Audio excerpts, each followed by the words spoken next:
What's up, Helldivers? So by now you guys know that I love the supply pack. It puts the game on easy mode and it's a great tool for greenhorns and veterans alike. So now it's time to take this build to the next level. The new Democratic Detonation War Bomb came with some interesting picks, but the most noticeable was the ERUPTOR. It's a sniper rifle, a rocket launcher, and a main weapon. This thing is really powerful and really fun after some serious getting used to. No, that's the ERUPTOR. I bring it because it can close holes. Before I go in depth with the build, I wanted to announce my 1K Managed Democracy Super Credit giveaway. Stick around to the end for details. Now it's time for the build. So I'll start with bugs for this build, and of course it's going to be a supply pack build, so you know the supply pack is there.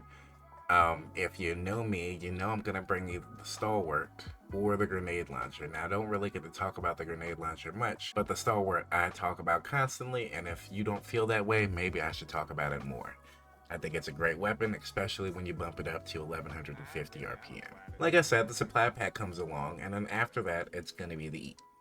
Now for bugs, I feel like the EAT is pretty necessary, but you can trade out the last two stratagems for whatever you need. To me, the EAT kind of rounds out the build, especially if you're going to bring a Stalwart, because you don't have that explosive capability. So if you want to easily take down chargers, and especially Shrieker Nests, you're going to want to have the EAT with you. The last bit is kind of up to you. I would suggest the 500K, the Railgun Orbital, or the Autocannon Sentry. These are great for dealing with any heavies that aren't cleared up by the first parts of the build. Now let's move on to bots. For bots, you're going to want to bring the anti-material rifle or the grenade launcher. Isn't that crazy? Grenade launcher made it on both because it is absolutely amazing with the supply pack. Hopefully I have some footage showing in the back of just how the grenade launcher shreds when you're using it right. Remember, with the anti-material rifle, if you bring it for bots, you don't always have to aim down sights, hip fire, and we may go ahead and clear that up later. Of course, the second stratagem is going to be your supply pack. Third, well, I mean, it can be first or whatever you want it to be. Third, I'm gonna suggest the EAT again. It's not as useful for bots. Most heavies just get taken out by our impact grenades, or they have weak points that we can shoot with medium pen. So it's not exactly necessary to bring the EAT. Also, the dropship fabricator can't be destroyed by the EAT as far as I'm concerned. You can destroy dropships with the EAT, but I mean, if you bring your anti-material rifle, which I really suggest for bots, then you should be okay. Try it with and without the EAT. It's really up to you, just whatever works the best. The last slot is going to be another wild card, and for bots, I like to bring the Mortar Sentry, the Shield Generator Emplacement, or the 380mm Barrage. You can also go with the Eagle Airstrike, and sometimes the 500K works for me. It's not as effective on bots as it is for bugs, so really, like I said, this last one, just play along with your playstyle and see what feels best.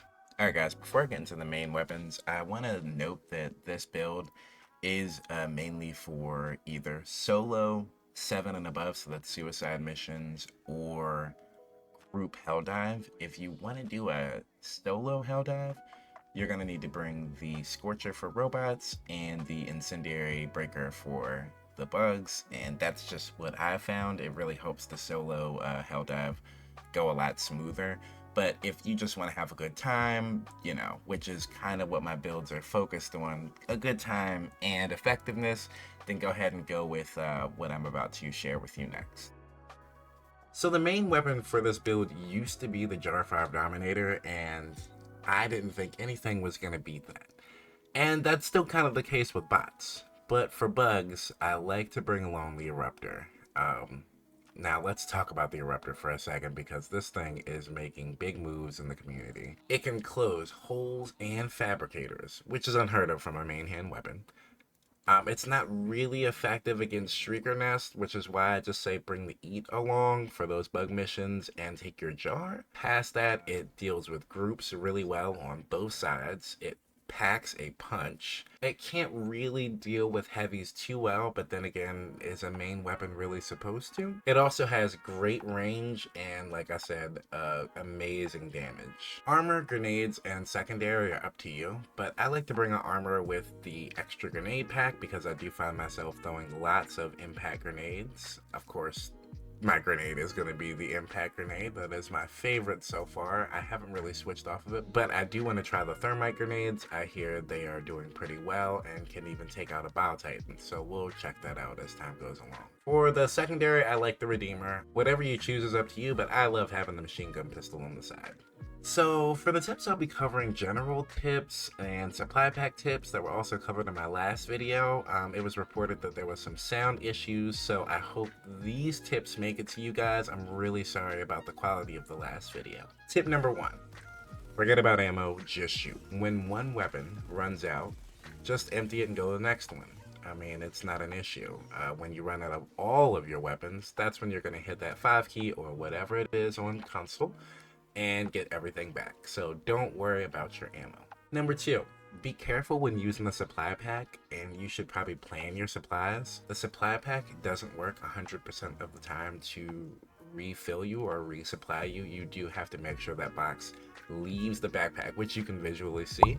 I find that slowing myself down as much as possible, even to a halt if I can, is the best method for getting the supply pack to work properly. Tip number 3. You want to switch the Stalwart to 1150 for medium bugs and small bugs, pretty much all bugs it can handle, and you're going to want to switch it down to its lowest speed, which I believe is 700 RPM for flying bugs and long distance fire. When using the grenade launcher for your main, you want to aim for the ground whenever possible, aim for walls, aim for anything that can set the explosion off and spread that splash damage around. Also, high ground is preferred. You get the high ground really for any gun and any enemy. High ground is amazing, but it really starts to blow the competition away when you grab the grenade launcher and stand on a hill. Tip number 4, the ERUPTOR is slow and it takes a lot of planning to use. Like I said before, I like it for bugs, but Dom over at the round table seems to like it for bots too. So I'd say try all combinations and see what works out best for you. Hey guys, you made it to the end. I've had a lot of fun bringing this and previous builds to you guys, and I'm really loving the support. So I'm doing my first giveaway for 1,000 super credits. To qualify, like this video, subscribe to my channel, and leave a comment with what you think about the build or what you could use the credits for. Thank you guys so much. Peace.